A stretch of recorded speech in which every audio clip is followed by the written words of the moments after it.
You're listening to Permission To, the podcast where we dive into the science and soul of owning your worthiness as a perfectly imperfect human being. I'm your host, Sam Dew, psychotherapist, positive psychology coach, mama to a beautiful 5-year-old Amelie, and passionate advocate for living an inspired life. My aim is to show you that you have full permission to own your worthiness so that you can embrace your true nature and begin walking boldly toward your dreams. Let's dive in.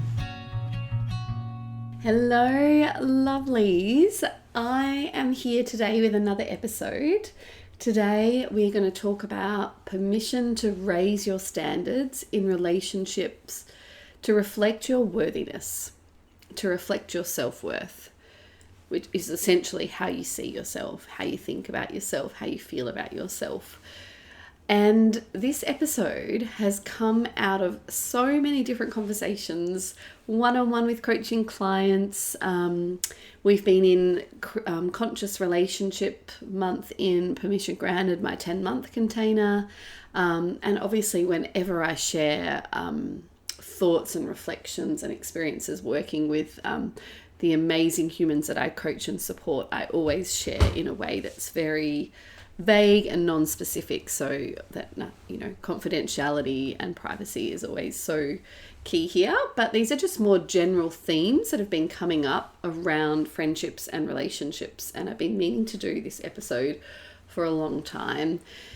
And yeah, all these messages just kept coming to me, and I was like, right, I need to talk about relationships.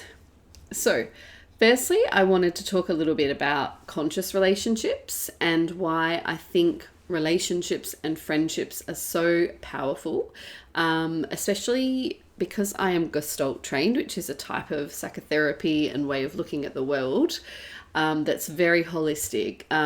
One thing that I have been trained to see and that I deeply believe is that relationships are a gift because we have never done life alone.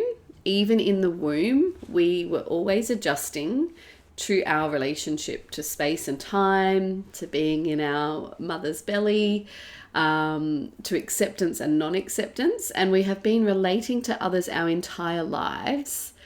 In fact, there is nothing about you or me that was not developed in response to how others saw or responded to us. And what I love about conscious relationships is it encourages us to go beyond the desire for comfort and just what feels safe, and draws our attention to what is uncomfortable about ourselves. The things that irritate us and confuse us and that we struggle with are often also our greatest chance for personal growth and seeking hidden parts of ourselves. Often we are attracted to people who are different to ourselves because that can bring out hidden parts of us that we've avoided. And one thing I've noticed that a lot of women I support really struggle with is, one, feeling like they can be authentic in their friendships, like feeling like they can fully be themselves. And secondly, feeling like they can show up in their business or their career in ways that are vulnerable and out of their comfort zone without that fear of judgment. So I'm going to talk about those specific challenges today. And yeah, I just want you to remember that we can be living on autopilot a lot with our friendships because there's a lot of unconscious relationship stuff that comes up in our childhood. And particularly if you're friends with childhood friends, with friends from high school, what I found to be true in my personal life and also with a lot of the clients that I support is that the older the friendship, the more unconscious the patterns can be. And so I'm nothing against old friendships. They can be really, really beautiful, but I think we need to be more mindful of the patterns in those older relationships than in perhaps our newer relationships. That is my experience anyway. So firstly, I want to talk about raising your standards in terms of being authentic with your friends. So this has come up a few times in Permission Granted where women have gone, it's so interesting, like I feel so safe, like I can be seen in this experience in a way where I feel like I can share more than I would with my friends. And obviously that's also true of many coaching relationships, many therapeutic relationships where people may share more with the therapist or a coach than they do with their friends, one-on-one. But even what I've heard from many of the women in Permission Granted is that they feel that safety and that opportunity to be fully authentic more in that group experience than they do with their friends. And that's not necessarily a bad thing, right? But I think what I am discovering is that women, we are yearning for more. We want to be more honest. We want to be more authentic. We want to be more ourselves in our friendships. And sometimes we feel like we can't. And I'm going to use myself as an example here.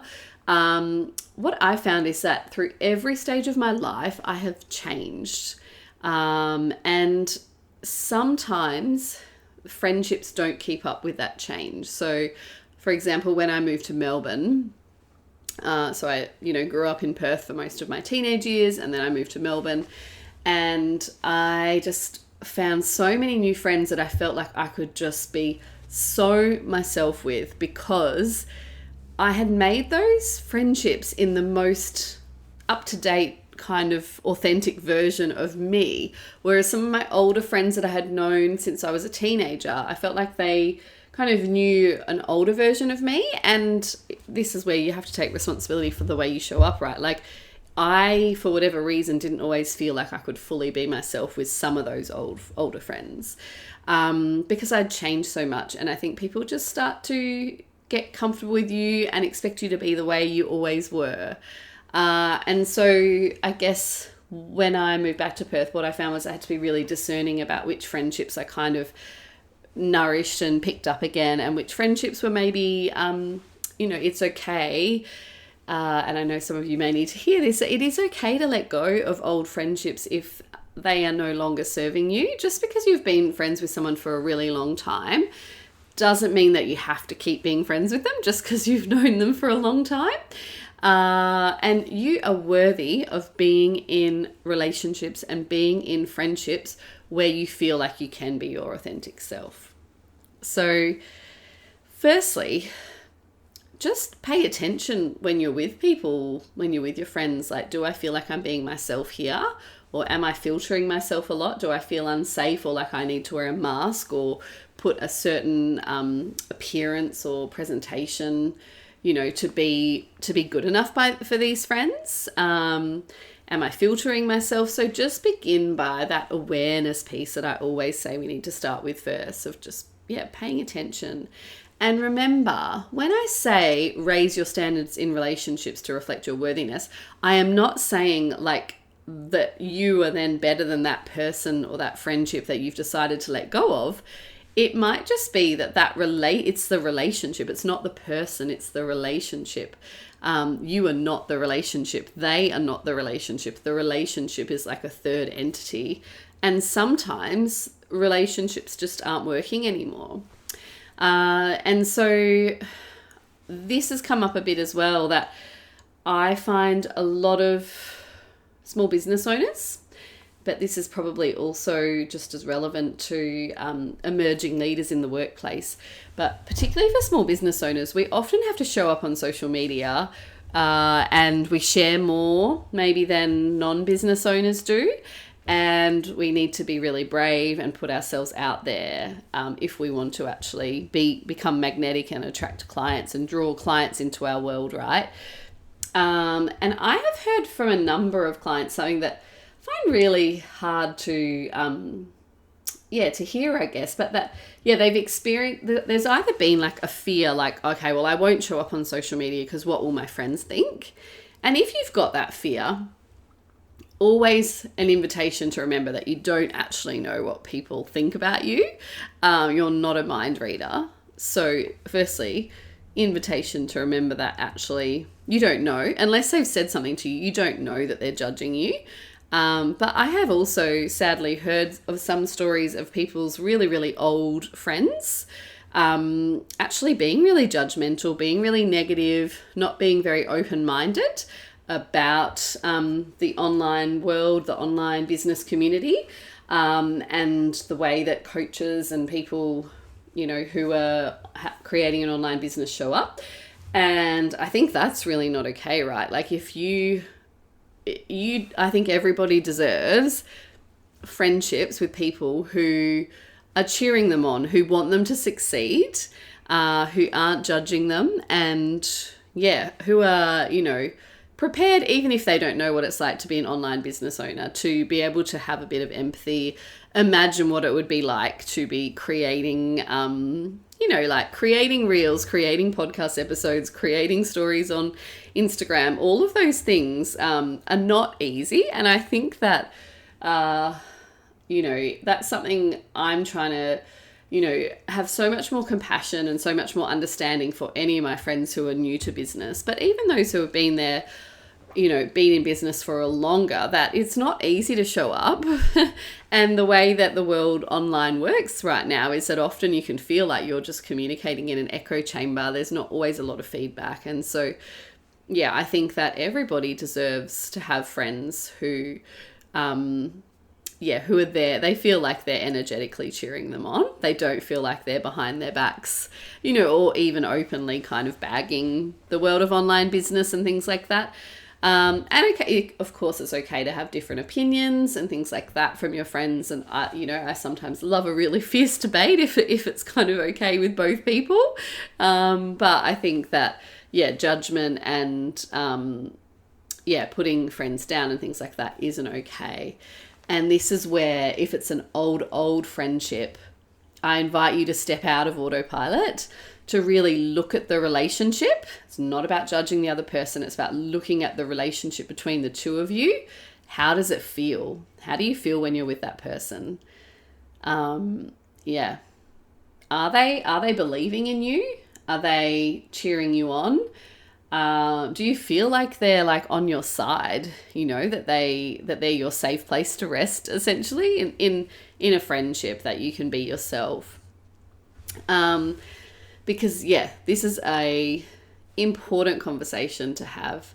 And if you think about that self-worth piece, which I think, relationships comes back to so much, it's also like, I matter, my needs matter, I am a good enough person. If you think about all of that, embodying that worthiness, then what are you willing to put up with in relationships?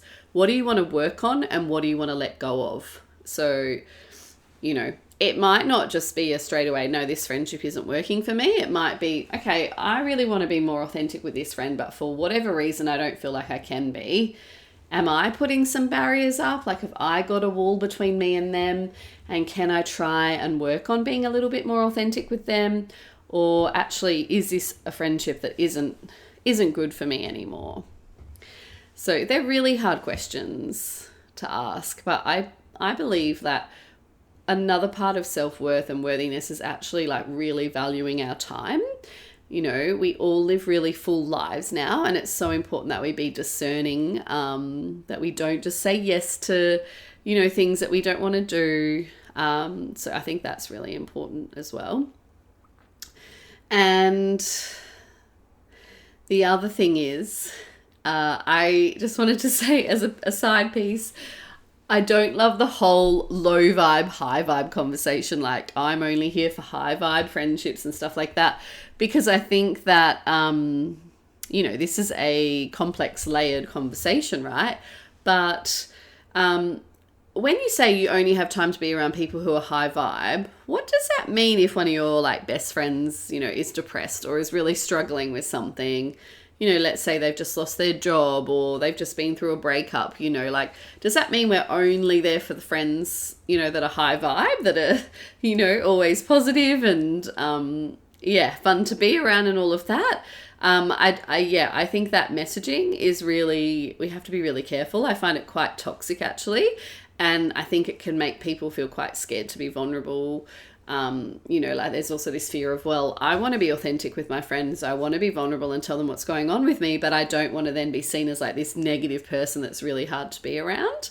So of course we need to all be aware of our own limits and boundaries around how much energy and support we have to offer friends who are struggling. Like a friendship can't replace a therapist.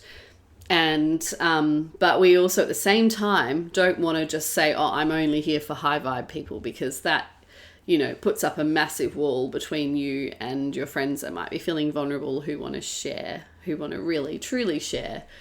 So this is it. This was like a big, I just feel like there was a lot there that was coming up from all these conversations that I have been having in my world. So just an invitation to really think about your friendships, to bring some awareness and some presence into your relationship, and to really think about what's working in your relationships and what's not working in your relationships. I'm going to finish with a quote from Esther Perel, which I love. She is an amazing couples therapist that you can follow.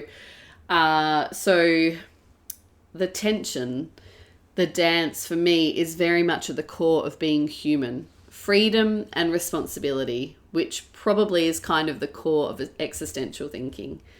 And she's really talking here about how much can I ask for me and not give to you? How much do I give to you until I feel that I've not given enough to myself? It's that balance in friendship of giving and receiving.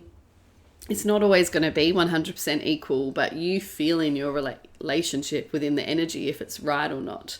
And, it's the presence of you with another where you get to actually discover who you are. Permission for friendships to sometimes feel messy, that they're nuanced. It's not always black and white. And a big, big message that I want you to take in is remember that you are not your relationships. Your relationships are separate to you. You are a part of that relationship, and so is the other person that you're friends with. But there's also a third entity, the relationship, and it can be so powerful then because it's like, oh, I'm not 100% responsible for making this friendship work or this relationship work. If it's not working, it might not be anybody's fault. No one is to blame. It might actually just be that the relationship isn't working, and that's an opportunity to, think about relationships differently in a way that's more embodying self-worth, more compassionate, less critical, less in a mean girl, oh, I must have done something wrong and that's why this friendship's kind of fizzled out. Just an invitation to approach the idea of friendships with a lot of awareness and a lot of compassion. And if you are listening to this, the doors to Worthy to Expand are still open, but they are closing very, very soon. This is your last chance to work with me in 2022. And remember, we're talking about worthiness to expand with your hopes and dreams. Everyone always in society assumes that's got to do with business and career and income, but it might be actually really you want to call in a few more quality relationships and friendships, or it might be that you want to set more boundaries in your friendships, or you might feel like you're ready to let go of some relationships or friendships and you just feel like you need a bit of support with that. So just an invitation to remember Worthy to Expand isn't just business, isn't just goal setting. It's about any area of your life that you want to create more abundance, which can include friendships and relationships. So thank you so much for listening to today's episode. I would love to hear any questions, any feedback that you have about this episode, and I hope that you are having the most luscious day. Mwah! See you next week.